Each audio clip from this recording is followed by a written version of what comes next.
Vous avez la prise avec l'interrupteur spécifique. Alors assurez-vous que vous avez la terre qui arrive dans votre prise. Il faut absolument avoir une prise de terre. C'est relié à de l'eau, ça peut être très dangereux. Assurez-vous que vous soyez aux normes électriquement. Voilà, donc maintenant ce que je vais faire, eh bien on va procéder au branchement. Alors attention, je le branche. Ça clignote. Apparemment, il y a une petite vidange qui se fait. Ça doit être un lavage de la buse, je pense. Voilà, ça ne clignote plus. Ça se met tout à 37 degrés.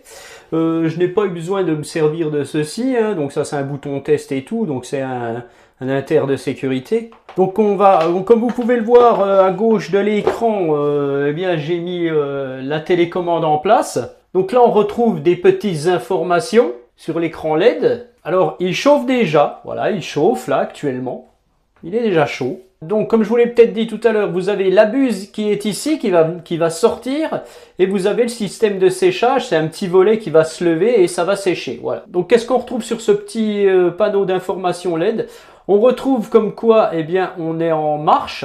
On retrouve la température de l'eau qui est actuellement à 37 degrés. C'est-à-dire que quand ça va vous laver le cucu, eh bien vous serez à 37 degrés. Vous avez le petit symbole de présence. Donc là, il n'y a personne. Mais si je me mets comme ça, voilà, ça clignote. Et il y a un petit lavage de buse qui se fait. À côté, on a la température du siège qui est à 37 degrés. Donc franchement, c'est pas mal. Ça peut être... Donc bien entendu, tout ceci est réglable. On va voir ça maintenant. Donc la notice vous explique tout de A à Z. Tout est en français, donc il n'y a aucun souci là-dessus. Donc je vais prendre ma télécommande. Et donc on peut déjà arrêter le système et l'allumer. Voilà. Tac.